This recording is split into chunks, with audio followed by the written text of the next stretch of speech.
iyo usomye bike wandika bikeya. Ubutumwa bwiza bwanditswe na Matayo igice cya 26 umurongo wa 47 ndagenda ngire ku murongo wa 56. Matayo ntabwo tsira mu ntego bayisomye ariko nashaka ngo nkomerezeho mu izina rya Yesu. Matayo igice cya 26 umurongo wa 47 havuga ngo akivuga Yuda umwe muri bo muri abo 12 azana igitero kinini gifite inkota n'inkimbo giturutse ku batambyi bakuru n'abakuru b'uwo bwoko, ariko umugambanira yari yahabahaye ikimenyetso ati undi busome niwe muri bufate. Uwo mwanya yegera Yesu aramubwira ati ni amahoro mwigisha. Aramusomagura. Yesu aramubwira ati mugenzi wanjye kora kikuzanye. Maze baraza basumira Yesu baramufata. Umwe muri bo bari kumwe na Yesu arambura ukuboko akura inkota ayikubita umugaragu w'umutambyi umukuru amuca ugutwi.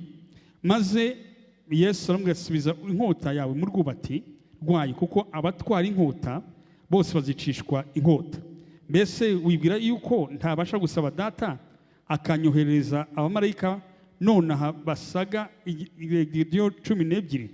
Ariko bibaye bityo ibyanditswe byasora bite kandi ari uko bikwiriye kuba. Uwo mwanya Yesu abaza igitero ati hajya mwahurujwe no kumfata nk'uko muzira umwambuzi mufite inkota n'inkimbo? Nicaraga mu rusengero iminsi yose nigisha, kuki mutamfashe? Ariko ibi byose bibereyeho kugira ngo ibyanditswe n'abahanuzi bisohore. Nuko abigishwa bose baramuhana baragenda. Matayo 27 twegera mu kindi gice. Ndashaka gusoma ibintu bimwe ariko nisana umwanya mutoya kandi turi muri byuka urabagirane kuko umucyo wawe kurasira. Matayo 27 tujya ku 57.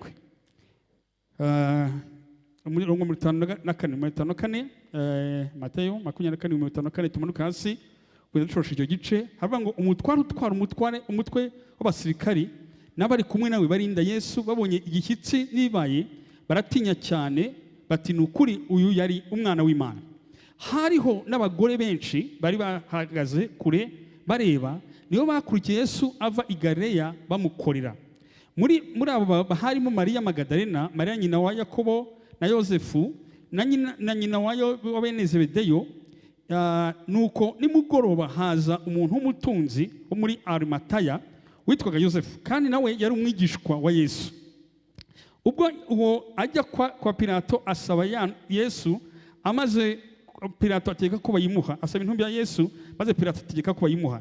Yosefu ajyana intumbi ayizingira mu mwenda w'igitare wera, ayishyira mu mva ye nshya iyo yakorogoshoye mu rutare, abirandura igitare ku munwa w'imva, aragenda. Mariya Magadalena na Mariya wundi bari bahari bicaye berekeye imva. Turangize muri Yohana ubutumwa bwanditswe na Yohana 20. Ndashaka gusoma rimwe ko ngo dusobanure umwanya umwe kandi dukurikije n'iminota dufite. Yesu aratubashisha. Yohana 20 umurongo wa 1. Naho ndihutisha, ndasoma imirongo itari myinshi ariko nihutishe kwisoma ko ngo tuze kumva ikimana gigana natwe mu mugoroba itubwira ngo byuka urabagirane. Kuwa mbere w'iminsi 7 mu rubungabungo hatarabona, Mariya Magadalena aza ku gituro asanga igitare gikuwe ku gituro. Arirukanka asanga Simoni Petero wari wamwigishwa wundi Yesu yakundaga, arubwira ati bakuye umwami Yesu mu gituro kandi ntituzi aho bamushyize. Petero asohoka nawe wamwigishwa wundi bajya ku gituro. Bombi birukira icyarimwe, ariko umwigisha asiga Petero aba ari we ubanza kugera ku gituro. Arunama arungurukamo abona imyenda y'ibitare ishyizwe hasi ariko ntiyinjiramo. Maze Simoni Petero nawe araza amukurikiye, yinjira mu gituro abona imyenda y'ibitare ishyizwe hasi, n'igitambaro cyari mu mutwe we kidashyizwe hamwe n'imyenda y'ibitare, ahubwo cyari kizinze kiri ukwacyo hirya. Icyo cyatumye nawe mwigishwa wundi wanje kugera ku gituro nawe yinjira, ayibonye yizera ibyo yabwiwe na wa mugore, kuko bari bataramenya ibyanditswe ko akwiriye kuzuka. Maze abigishwa basubirayo bajya iwabo.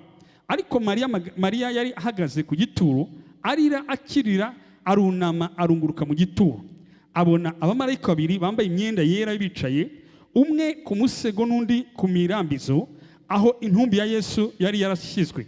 Baramaze ati, mugore urarizwa n'iki? Arasubiza ati, ni uko bakuye umwami wanjye, nanjye siza bamukize. Amaze kuvuga cyo arakebuka, abona Yesu ahagaze ariko ntiyamenya ko ari we. Yesu amubaza ati, mugore urarizwa n'iki? Urashaka iki?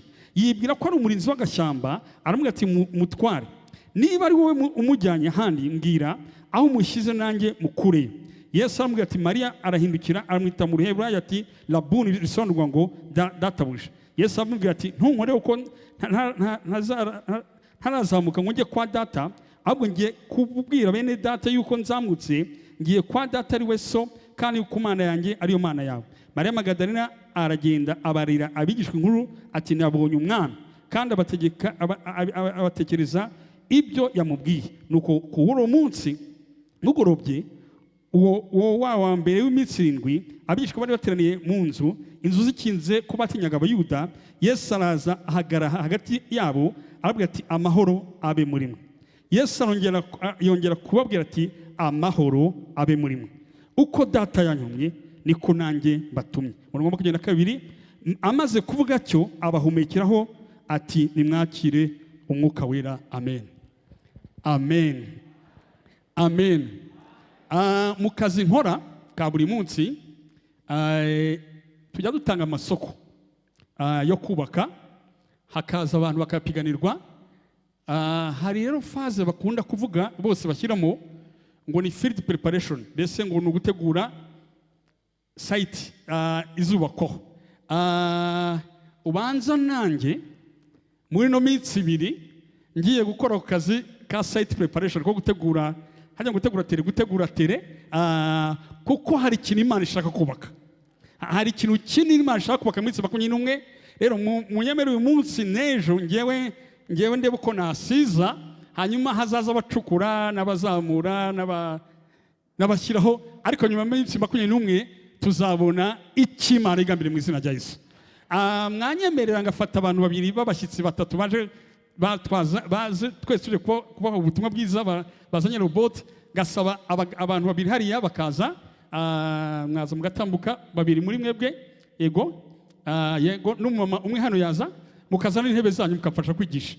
Muzane intebe zanyu mufashe kwigisha. Nasomye byinshi ariko ngiye kubikubira mu buryo bworoshye bwumvikana budatinze, hanyuma dutegura ibintu Imana izakora ahantu n'ibyo Imana iteguye gukora mu izina rya Yesu. Amen. Yamutambuke, ngira ngo bareba cyane hano, mwegeze hejuru cyane, mutereke nkaha, 2 mwicare hano, hanyuma uyu mama nawe yicare hano iruhande rwanjye. Mwicare ntago mwongera guhaguruka rwose, murahaguruka ko bibaye ngombwa. Aba bantu ntago mbavuza amazina, ariko abantu ndashaka kubaha amazina muri Bibiliya. Ayaba Imana ishimwe ko mutayaza benshi, Imana uhangaha. Uyu wambaye karuvate mureba ahangaha ni Simoni Petero. Uyu mwegereye ni Yohana, ngumwe Yesu yakundaga, umwigishwa Yesu yakundaga. Hanyuma uyu mumama ni Mariya Magadalena.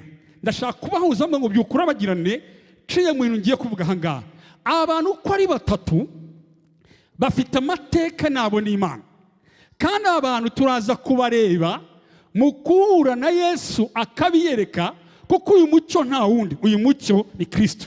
Yenda ejo nzinjira cyane kubereka uburyo ubwenge bwose n'ibyashiko byose bishe muri we, ariko umunsi akabyekana muri ubujyanga. Reka ntangire kuri Petero ndashaka kumwe ibintu nka 5 bikomeye wamumenyaho mu mubanda we na Yesu. Petero niwe muntu wa mbere Yesu yahamagaye ari muri business, amusanga byamuyobeye, asanga amafi yabuze. Yesu amagara Petero ngo, Petero nkurikira, nzakugira umurobyi w'abantu. Nahoze ntekereza gusanga umuntu warobaga ifi ya 500, ukamuya muzamugira umurobyi w'abantu. Nibajije uburyo ese ibaza niba ifigura 500, uburyo najya umuntu uburyo azajya mucuruza. Mbese Yesu yamagaye Petero muri langage ya business. Kabiri, Petero niwe muntu yari mu bantu 3 bari hafi ya Yesu, ngo hari abantu 3 bari, reka mbite muvuga kino gihe, bari best friend, bari hafi ya Yesu, ngo ari Petero, ngo na Yohana, ngo n'umuvandimwe we Yakobo ngo kwa Zebedeyo, mbese bari hano hafi ye. Gatatu, Petero cyo muzamenyaho, Petero ni umugabo Yesu ahindurwa ishusho akamureba. Yamurebye amaso ku maso, abona Eliya, abona na Mose. Muribuka yuko birivuga ngo nta muntu n'umwe uzi ahantu Mose yashyinguwe. Petero ni umuntu bagiriwe amahirwe yo kumenya yuko Mose ari mu ijuru. Ngo Petero ngo arahindurwa, ngo mureke duce ingano cyangwa twubake amazu, imwe ibi ya Mose, indi ibi ya Eliya, indi ibe iya Yesu. Kandi atavuga kuri Petero. Petero ni umuntu wicaye. Yesu amubwira amagambo akomeye, arambwira turamishuriwe, ngiye kuguha imfunguzo. Icyo uzahambira mu isi kizaba gihambira no mu ijuru, icyo uzahambura kizaba gihambuwe. Petero afite umugabo butwari bukomeye. Ndatavuga kuri Petero. Petero niyo mugabo wenyine Yesu yabwiye amagambo akomeye, byakomeye. Aramaze, ngiye ndakoresha muri mwe, twebwe twasize ibyacu tugagukurikira bizagenda bite? Yesu amwe ati ukiri hano mu isi, fata umushahara wahembwaga nzawukuba inshuro 100. Niba ufite kenkayori imwe tukiri kumwe nzagomba kenkayori 100. Niba wacuruzaga imodoka 10 ubwo zikube nakwijana. Bese Petero yabwiye imvugo ikomeye, ngira ngo umuntu ufite amasezerano nta muntu nabwirwa ko muri business ye Imana izamukuba 100. Ikindi gikomeye kuri Petero, niwe muntu wenyine mu isi yabayeho wakoze exercise yo kugenda hejuru y'amazi. Nta wundi muntu n'umwe wabayeho Yesu yigeze abwira ngo ngwino nsanga mu mazi tugende. Petero yagendanye na Yesu hejuru y'amazi. Muzashakije mu itangazo byaho byose, biragoye kubona umuntu wagenze hejuru y'amazi. Gatanu tsoza, Petero ni wakoze commitment na Yesu. Wakoze aravuga ngo Yesu, naho abandi bose bakuvaho, twakuvaho tukajya hehe? Ko ari ufite amagambo y'ubugingo. Munkurikire, turimo turasiza neza. Uyu ni Petero. Haza uyu musore rero we yari umufamiliye wa Yesu. Yesu yari inshuti ya famiye yabo. Uyu musore ibyo Petero wagamo byo kubwiriza n'ibiri byo kugendagenda, uyu musore ngo yiberaga mu gituza cya Yesu, yiberaga muri kaya Yesu. Muri maji umuntu yibera muri, mbese uyu musore muzana bisoma Yesu aje kujya mu ijuru, kwe kugiye se uyu wazabu wande ko amaze kumutetesha. Mbese yari umuntu wibera ko iwaba ari inshuti za Yesu. Mama w'inshuti ya Yesu, muribuka mama yagize kuza kunegosia imyanya, aza kubwira Samuel ati rero Yesu ndagusabye amakuru, numara gukubita inongo y'abaroma wayitukuye hasi, icyo nkwisabiye ndagusaba yuko umuhungu wanjye Yakobo azicara iburyo bwawe bwaraba araba premier ministre, hanyuma n'uyu mwana wanjye ukunda nawe ndumushakira umwanya, niba ushinzwe inteko ishinga amategeko sinzi cyane musabye, ariko ngo yarari muri wabusaga ngaha. Uyu ni umwigishwa, ni wanditse cya gitabo cya Yohana, ni umwigisha Yesu yakundaga. Twacyari kumwe. Ababiri rero bafite amateka yo kubana na Yesu umwanya ku munota, umunota ku munota. Twambuke rero uyu Mariya Magadarena byari izina ry'umurwa w'iwabo. Ndetse Magadarena uyu mujyi niko witwaga w'iwabo, wari umujyi ubamo ibigirwamana n'ibishushanyo n'abasenga ibishushanyo. Mariya Magadarena ngo ni umugore Yesu yirukanyemo abadayimoni 7. Mwibuka ko abadayimoni babarika, bavugaga mbese abadayimoni benshi, karindwi isobanura umwuzuro wa byinshi. Mariya Magadarena ntibamvuga mu gituza cya Yesu, ntibamuvuga ayambasa nakira. Mariya Magadarena muri Luka igice cya 3 ngo hari abagore ngo Yesu yakishije indwara, hanyuma ngo anabirukanamo abadayimoni. Ngo abagore bakora ikimina, reka nyita ikimina, bavuga ngo ibintu Yesu adukoreye twebwe ntabwo yaduhamagaye ngo tugere kure, nta nubwo turi nka ba Petero na ba Yohana, ariko tugiye gukora ikimina. Yesu ntazabura amazi yo kunywa yagiye kubwiriza, Yesu ntazabura itike yagiye kubwiriza. Umurimo wa Yesu tugiye kuwushyigikira, ngo bawushyigikiye ku butangiye, ngo niyo mateka yabo. Abandi igihe babaga ari mu bindi bari kunezerwa n'ubutumwa bwiza, abagore ngo bakoreraga Yesu. Muri Luka 3 ngo ni abagore bavuga ngo kubera ibyo Yesu yadukoreye akatwirukanamo abadayimoni akadukiza indwara, natwe n'iriturano tuzajya tugera nawe mu izina rya Yesu. Mwamaze kuvana amateka yawe. Mariya Magadarena ari mu kimina, barashyikirana, baregeranya, barashakisha, bashyira mu Kristo. Petero ari mu kizuru, ajya mu kizuru, ari mu kizuru neza imbere ndani, ngo nuwe imbere ndani, ushaka audience ya Yesu ayira kuri Petero. Hanyuma Yohani we ni mu gituza, we rwose yahoraga yumva ngira amagambo ya Yesu, ngira ibyo yankoreye. Ahora muri ibyo ngibyo ndacyakomeje mu buranga. Yesu agendana n'abangabo, abagaragara uyatagaragara. Ngo bujye gucya nihutisha ngo tugere twasumye. Bujye gucya Yesu atanga itangazo, aravuga ati uyu munsi ndashaka kwerekana yuko ndi umwana. Mugende munshakire icyana cy'indogobe kikiri gishyashya. Uwayivuga mu mvugo ya kino gihe, mugende munshakire imodoka iri brand new, imodoka munshakire imodoka nshyashya itaragendwa, itarava mu ruganda, hanyuma muyizane ninjire Yerusalemu. Bana byo mu cyana cy'indogobe ni cyubaswe. Ndimo nibaza jya mu ruganda nsiganwa mu za Barabas, izirenze zo ngizo, ugenda ucakira imodoka ya mbere uyizana ahangaha. Yesu aragira Petero n'abandi bati akacu karabaye turakomeye. Yesu avuga ati ndashaka kwinjira Yerusalemu, muririmba ngo hazana hahiguje mu izina ryanjye. Ndimo ndibaza no Petero yari ari na Yohana, ba batatu bakundanaga na Yesu, bagatisha arajya imbere, turajya mu inyuma kameme, yana turujyane muye, ariko imwe Scott nzi kurikiye turayijyamo. Ngo binjira mu mujyi wa Yerusalemu, Yesu adeklara yuko ari umwana. Ndashaka ko makuru kuri yagenze, ngo binjiramo batangaje, binjiramo bimeze neza, biryoshye, biguwe neza. Hanyuma ngo basasa imikino. Ndashaka kubwira amagambo yabaga ari muri kino gihe. Twari gushaka amatapi agaturuka Nyabugogo paka convention hose, twashasha amatapi. Muri imagine barimba ngo basasa imyenda, hahirguje mu izina ryawe, hozana hozana hozana. Petero ati ibyanya nabifatishije, Imana ishimwe. Ndashaka kubwira amakuru atangaje. Haciyemo iminsi 4 Yesu abatumira kuri dine, muze dusangire iby'umugoroba. Muri ukuntu yaje mu cyubahiro, bamubonye hagati y'imisi, bavuga ati iminsi 3 4 yinjiyemo. Arabatumira avuga ati ngaho muze twicare. Bafata umugati na vino. Mwibuka ko mu Bayuda umugati na vino ni nka miracle, ni special, ni ibyo kurya bidasanzwe. Baravuga ati ngaho tujye, barajya bagejeje hagati. Yesu atera umugati ati uyu mugati nabazanye kuri de, uyu ni umubiri wanjye ugiye kubatangirwa. Petero ati nguki bigenze biti, dushihanga hani imodoka ndacyafite amasaro tarakora, none bigenze biti. Azamu mugati ati nguyu umubiri wanjye ugiye kubatangirwa. Atera igikombe arakizamura. Muri bajana abantu ati aya none n'amaraso agiye kumeneka ku bwanjye. Abagabo bati ibi ni ibiki bitangiye? Erega tujya gusinzira ikirere kirahinduka, kirahinduka. Arabwe ati n'ikimenyimenyi uwo turi buhane cheers, niko shivuga yumvikana ko bese uwo muri bone ngize gucya arsante nkayikora, uwo ni uri ngambanire. Petero aracunga agiye kubonabona, Yuda arazamuye na Yesu arazamuye, agize gucya umyasomye cheers.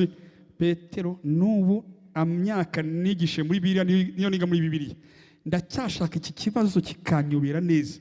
Gusinzira ni iminota 2 indirimbo zikibagirana. Himumbazano Petero yakuye inkota. Petero n'ibyo inkota yagiye kwicurisha, yambaye umusekirite wari hanze, muzafashe.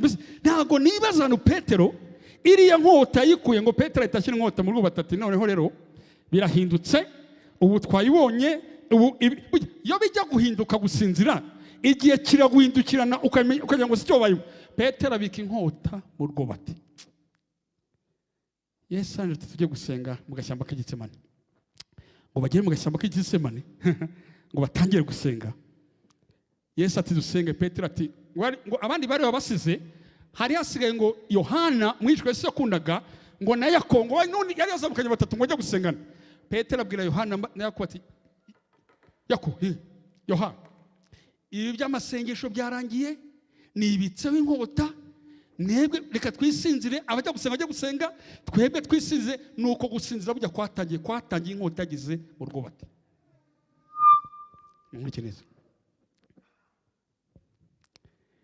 Yesu ngo ajya gusenga bwa mbere agati mwambabariye tugasenga nako. Petero ati turananiwe ibitotsi biratwishe. Ananirwa bya wapi? Basi ibitotsi bituma Yesu avuga ngo byukura bagirane biba byaturutse mu gucika intege n'ibyo byose. Petero ngo Yesu ajya gusenga ati mwambaye twabana isaha imwe. Mwimagine Yesu gusaba Petero na Yohana bagendanye ariko umusaba isaha imwe. Petero ati reka genda usenge wenyine genda naniwe. Petero Yesu agenda ibyo biva mu maraso. Petero arasinzira. Ibitotsi bya Petero bitangira ubwo. Ibitotsi byatangiye amasezerano yibagirana, ingendo yageneye Yesu zibagirana. Petero haje kwicura. Yesu ati mubyuka tugende, abangenza bahageze. Deja bura Petero ibira bisikura gusinzira kwe kwari kwamaze kurangira byangiye ndarahangaho. Yesu abwa ati tugende. Petero aragenda abona cya Yuda kiraje gisomye Yesu kabiri gatatu. Yesu aramufashe. Petero ahita yinduka umujenosideri akuramo inkota. Iyo wasinziriye ntacyo utakora. Petero akuramo inkota atema ugutwi. Hari bavuga ngo ariko mu bindi bice muze gusoma muri Kana Yohana bavuga ngo Petero akata ugutwi. Muzi kiriya cyaha muri ribu ukuntu bakita? Ntago bakita gukubita no gukomeretsa, bakita gushaka kwica ugeze gute ubigambiriye. Ariko Imana igira neza. Mwimagine yabaga ribu ya kino gihe ntago nzi ko Petero ari kubona uko bikira, ariko nubundi bari bazi ko dosiye ba Petero yarangiye. Nubundi bibuka ko yarakase inzego zaje kumufata z'umutekano zaje kumufata. Petero arwangije inzego kuko haje bari baje kumujyana mu rubanza agiye. Petero akata inkota. Petero ibitotsi byatangiye kare yasinziriye. Muza makuru twasomye ngo umwe yaragiye witwa Yuda ajya kwiyahura, ngo abandi 9 ndavuga 9 nabo bose ngo baramuhana barajya guhunga baragenda. Muri majana basize Yesu ngo hasigara Petero ngo n'uyu mwigishwa Yesu yakundaga. Cyakora ka Petero arataragurika. Uyo Petero ataragurika. Ibihe byakomeye ku businzire bwaje, ibihe byatumye asinzira Petero byakomeye. Petero arataragurika akurikira Yesu yegera imbere amukurikira ngo yegere kugera ahantu ngo ataragera mu rugo barimo barabarizamo Yesu mu rukiko. Hari ahantu habagabaja mu Bayuda baja babagarano suzuguritse bari hasi cyane, nta muntu n'umwe w'agaciro. Maze ngo umujumwe areba Petero mu maso. Bureka mbabwira, iyo wasinziriye n'umuja arakubahuka. Kumanga umuja abwira Petero ati Petero, wowe wa mugabo we ndabizi wari kumwe na Yesu. Petero ati ndakuraheda ibyo bintu ukayimbarizamo sibyo mbamo. Ngo umuja Petero imagine kubazwa n'abaja warahagaze hejuru y'amazi ukagenda hejuru y'amazi. Petero areba umuja ubwa kabiri amubaza. Undi muja arihakana, nako Petero arihakana. Ubwa gatatu bamwe ati uyu mugabo ari kumwe na Yesu. Petero ati rero mumpereze intebe nigendere, yisubira hariya igendere. Petero nta kutagize, ibitotsi birakujyanye itahire. Sanga abandi 9 ubu wa 10. Cyakora aka gahungu ngo karataragurika. Ariko muzi ko ibihe byahindutse. Yesu abura n'umwikoro umusaraba. Muzi ko bagombye gufata umuntu umwe ngo waravuye gusenga wo muri Arabiya ngo watambukaga witwaga Simoni w'umunyakurene. Mwimagine abagabo 9 10 bihishe wagendanye basanye nabo, ariko ibihe bikabasinziriza. Ntawe ibihe bitajyana, ariko Imana ishimwe yuko akirwa ngo byuka urabagirane ijwi cyane mu izina rya Yesu. Waragenda regera gafite ubwoba ngo Yesu arakareba ku musaraba. Areba Mariya ati Mariya weti ako kana ariko kubera gahungu ati nawe uwakubere mama we. Nayo makuru ngira kumva Yohana nawe itwara agatebe ariko wari wagerageje niba nawe yaviriyemo. Hari igikombe cy'isi hari kuva muri 1/16 mu 1/8 bibura uyu nguyu 1/4 yapfuye kugerayo.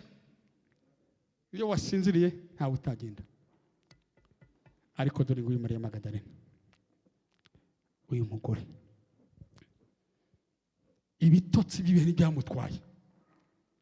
Biravuga ngo ku musaraba abantu bari basigaye gusa ngo Yesu abambwe ngo n'abagore bakoreraga Yesu muze gusaba twasomye muri 27 havuze 55 havuze ngo hasigara gusa abagore bakoraga Yesu ngo uhereye Galilaya ngo harimo Mariya Magadalena harimo Mariya nyina wa Yesu harimo ngo na nyina wa bene Zebede ngo n'abandi bagore basigara ku musaraba mu rukoza soni ibintu byabaye umwijima nta gikurikiye ariko Mariya Magadalena akibuka abadayimoni Yesu yamwirukanye nimo nimagina ibi ntago mbyumva Mariya Magadalena uri kureba twari tuvuga kubyuka tukarabyirana muri Mariya Magadalena uri kureba umusore w'imyaka 33 wambaye ubusa buri uvirana kuva ku mutwe hariya ariko ngo nubwo wavirirana nubwo wakomereka nubwo ibihe byahinduka ntago ndi businzire ndagumya ngo uhanga amaso paka muza amakuru ngiye kubatangariza bari abantu bose uwanditse Matayo Mariko Luka na Yohana bandika inkuru za Yesu ntibari bahari bazibwiwe na ba Mariya babaza ati niko cyagiye tumaze kugenda byagenze gutatu bamucubise icumu bafu amagambo bamuze bariya nabara nkuru Mariya Magadalena niwe wonyine basigaye bakiri kuri Yesu nubwo ibitotsi byabo byinshi nubwo abantu basinzira Imana iracyafite ba Mariya Magadalena bakiriho mu izina rya Yesu umuririmbyi arimo ngo iyi nzi ritagaragara hakaba mukabwibwi Yesu ati mukabwibwi ibitotsi ujye umuhanga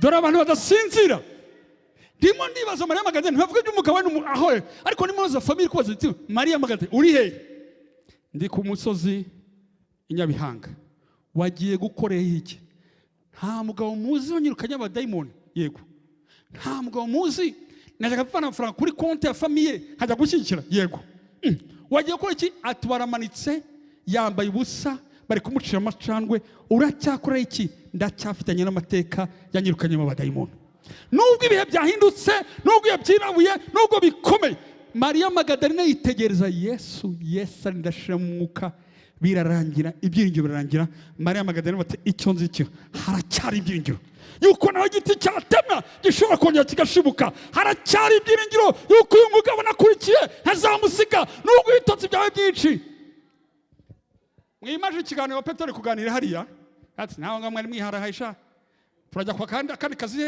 Petero atanye turahera business dona makuru Yesu aratanga Yesu afite abantu badasinzira afite abantu batavuga cyane ariko badasinzira ngo hari umuntu witwa Simoni nakwitwaga Yosefu ngo hari umuntu ukomeye ntetse ko muri politiki ari mu influencer ngo aravuga ngo nanjye uko abandi bahunze ngo abantu bahasigaye bari batatu filime ijya kurangira ngo hari hasigaye Mariya Magadalena hasigara Mariya nyina wa Yesu ngo babona undi muntu ngo umwigishwa wa Yesu niko bavuze utaruzwi utararimbaga utagaga tuti ariko wazirikanye uko cyanga ngo ajya kwa Pilato amati Pilato ibyo wakinisha byose nkuyu murambo ujye kuwushyingura ibihe byo gusinzira bijyaho ariko Imana cyafite inyangamugayo baragenda basaba umurambo wa Yesu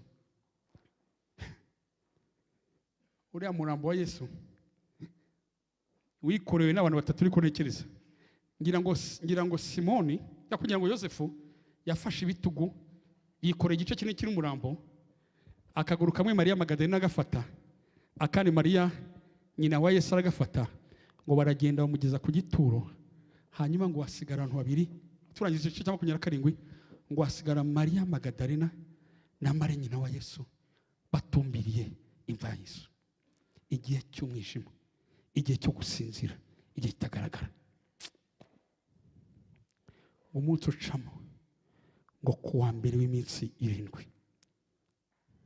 Mariya arabyuka mu rukerera nta muntu ureba ngo afata hano yabavuze ngo agenda ariko muzindi bavuga ngo afata ibihumura neza ibihumura byo neza ni amavuta bitaga aroma ni amavuta meza special ngo izo parfum isanzwe waravuga ngo nubwo ibyiringiro byarangiye nubwo nta kize nkigufitemo Yesu ndacyagukunda, nubwo ibyanjye bikomeye, nubwo bitari byakemuka, nubwo bigoranye, ariko ndacyagukunda, nubwo nta cyizere, nubwo ntacyo mbona, ariko ndacyagukunda. Mariya Magadalena utarasinzira akomeza, ariko humura, utarasinziriye arongera akabona umucyo mu izina rya Yesu.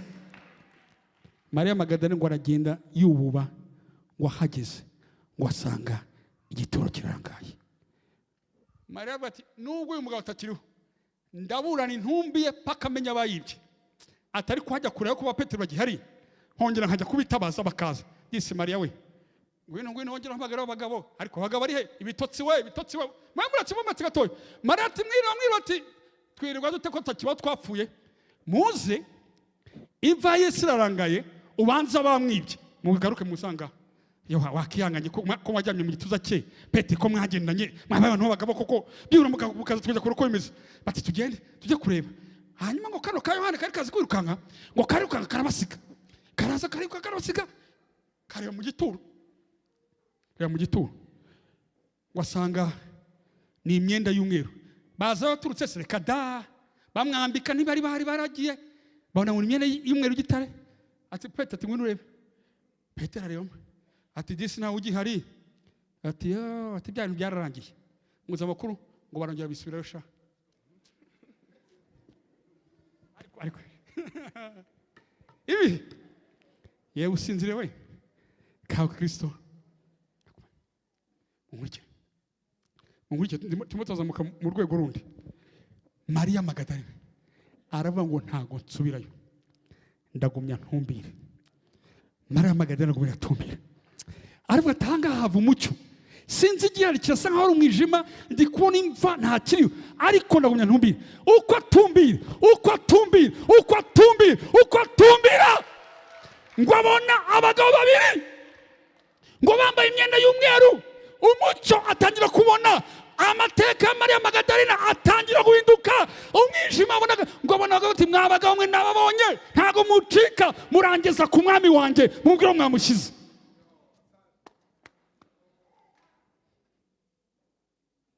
Umucyo urongera ukarasa, ibihe bijya bigira umwijima. Yesu wamwe ngo atumbiramo abaza ngo umugore urashaka iki? Mumpe umurambo w'umwami wanjye. Abandi ko bahunze ndacyareba, uyu mucyo uzarasa, uyu mucyo uzabonwa, iremera tuzawubona, mukazi uzaboneka, muri imyamba misi bakwirimwe ndawurindira, ndagumya ndebemo paka Imana avuze kiboneka mu izina rya Yesu. Haleluya. Dore amakuru ngo agitumbiramo, Mariya arahindukira.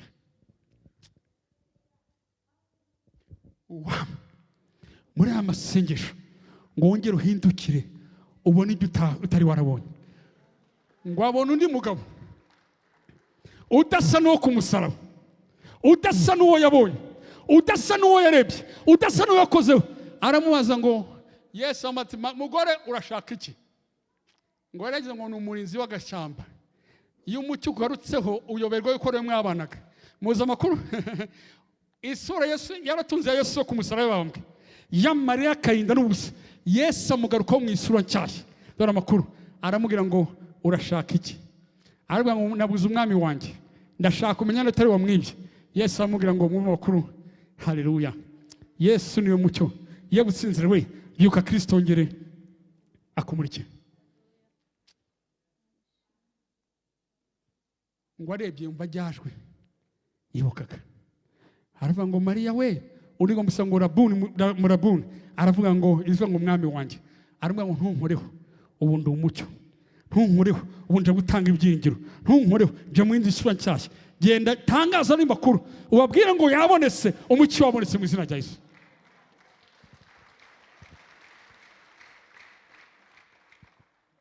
Uyu mucyo isura wonye mejo si igarukana. Mwari muza amakuru abaye. Mariya ari ku musaraba yaravuga ukubitwa, usuguzwa, ukozwa n'isoni. Ariko Yesu yari mu kazi kose kugira ngo ahindure ubuhamya bwa Mariya, ajyane ubuhamya bushyashya butandukanye bw'urazi. Mariya yarazi Yesu ukiza abadayimoni, ariko ntiyarazi Yesu mushya w'isura nshyashya. Mariya asubira kwa Petero ati ntanyu ubundi buhamya bushyashya, nabonye umucyo, nakiri umucyo mu izina rya Yesu.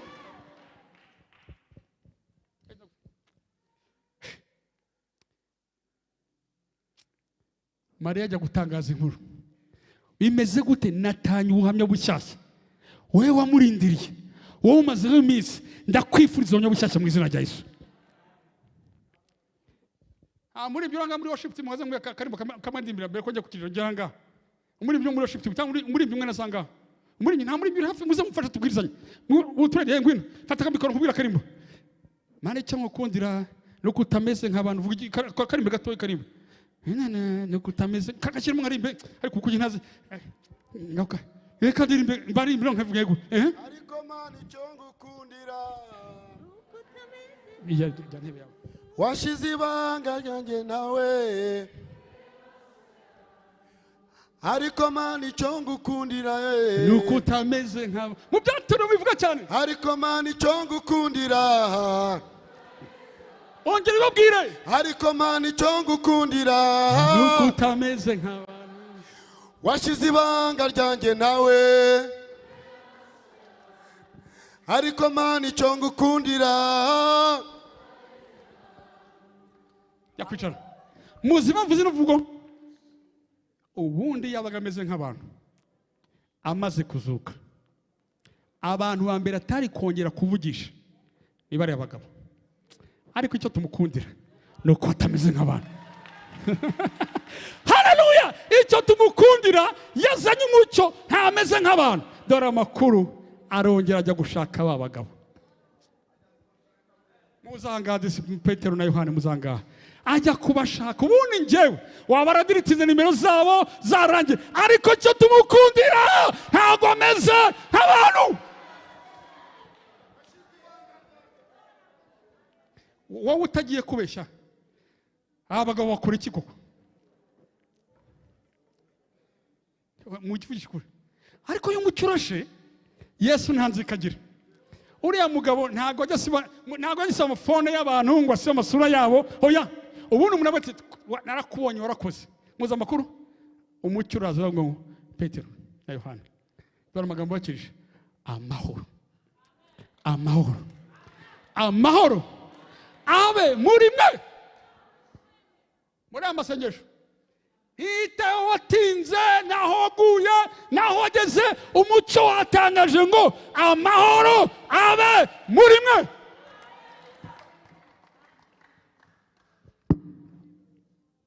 Abagabo wajya ati Pete n'ifi zanjye wariye koko? Ijwi rikubwira ngo waragiye, ijwi rikubwira ngo warasinziriye, hari itangazo ngo amahoro abe muri mwe. Ngo Yesu twizeye kandi icyo tumukundira nuko atameze nk'abantu. Nukuri atugarutseho muri Remera, ariko tuzarija mu ngo amahoro abe muri twe. Ba Mariya bamurindiriye arabiyeretse, na ba Petero bamusize arabasanze. Nicyo nkundira ububyutse, nicyo nkundira by'Imana. Ntibireba Mariya Magadalena, ntibireba Petero, bigarukana imbabazi no kugirwa neza no gutabara no kwegera no gusabana. Aba ngo amahoro yimegere gute abe muri mwe. Nuko mumbare turi masengesho cyangwa umuhoke mbabari uhaguruke muhaguruke musimukire mubwire ndashanga ubikore ko mudahaguruka turi kumwe kuri rondi imwe abo turi kumwe ku murongo umwe muhaguruke mubwire mu izina rya Yesu. Haleluya haleluya haleluya. Wampobera abantu batatu bamwe ngo amahoro abe muri we, batatu te amahoro abe muri we. Wambuke hirya wambuke ngo amahoro abe muri wowe. Uko byagenze yaje gutanga amahoro, yaje gutanga ibyishimo. Ubahobere uta amahoro abe muri mwe.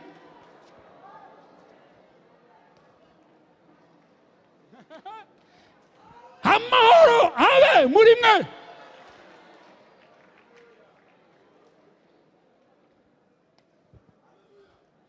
Amahoro abe muri wowe. Umucyo watangaje ngo amahoro abe muri wowe. Nuko utameze nk'abantu. Nuko utameze nk'abantu. Nuko utameze nk'abantu. Iyi ni iminsi 21 iri tangazo rizavuga, rizahora rivuga ava ngo amahoro abe muri wowe mu izina rya Yesu. Hari munzika wasinziriye, hari muzika waguye, hari muzika wasenga, ariko amahoro abe muri mwe. Petero, Yohana, ndacyabakunda, ndacyabagendaho, ibihe byarabasindirije, mwaransize, ariko mbagarutseho mu izina rya Yesu. Akanyuma mbere ko dusenga, utiyora gusenga n'abatambuka ngaha, twatiye kujya mu gusenga, umwategurije gusenga, ndashaka gutesanya muri ijambo, reka vuga iki kintu. Numwe usaga hunda abanyegera hanga ko ngatwara umwanya mu rutangiye murangiza hanga. Yesu agufiteho ibintu byinshi. Ntago azagusiga. Ntago azakureka. Muza makuru. Reka nyavuga muhagaze kwa ngo tujya gusenga. Awi. Amahoro. Ari muri. Imana ntizingura amadosiye. Buri gihe bakuri new chapter. Irashaka gutangira muri amasengesho umunsi wa mbere, mutangira chapitre cyashya. Ntabwo iri gusubira inyuma, ntabwo iri kuri second sittings, iri gusubira hariya. Irashaka new chapter ivuga ngo aho wananiriwe, aho tsindiwe, aho sidiyo ngo amahoro abe muri mwe. Kabiri, nimwakire umwuka wera. Nimwakire umwuka wera. Nimwakire umwuka wera. Aho mwana niriwe, aho mwatsindiwe, amahoro bimwe, mwakire umwuka wera mu izina rya Yesu. Mande foseli minima koteba. Zali minimanda foteli biya kote zalamaya. Haleluya! Hanzi karimo, nta rubanza arimo, yaje kukangura, yaje kubyutsa, yaje kubeshyaho, amahoro abe muri mwe, mwakire umwuka wera.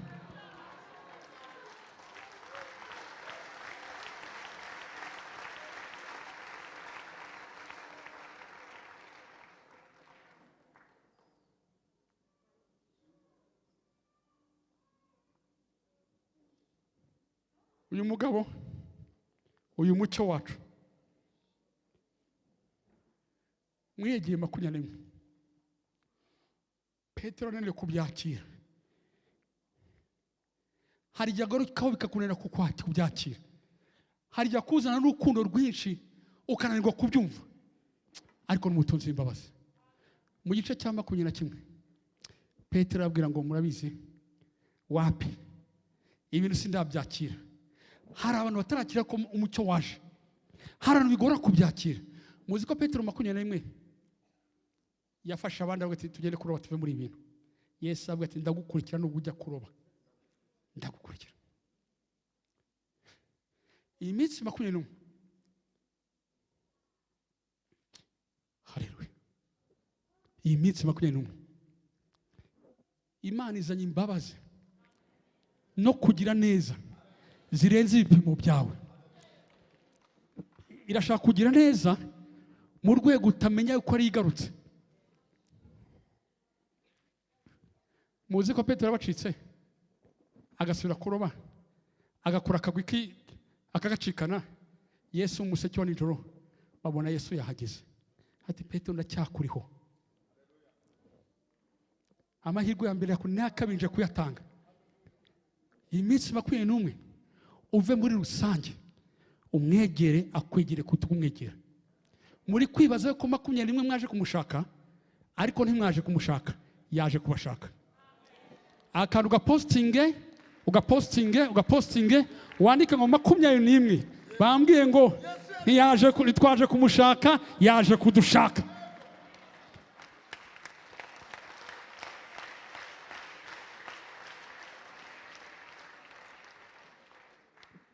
Petero amubonye yinjira mu mazi arihisha.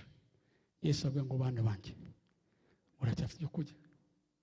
Imagine aya n'andi mahirwe ya kabiri yo kubakangura. Nabwo avuga ati Petero, I still need you. Ndacyagushaka. Urankunda. Amusoma gatatu ziragira intamba zanjye. Ntago aya masengesho mwaje gushaka Yesu. Aya masengesho Yesu yaje kubashaka. Ni ukuri ntabeshye. Nta n'imbaraga nabonye zo kubasengera mwende mikoro. Tangirije hanga. Nuko. Na hanga umwuka mwe ngo ndangirize.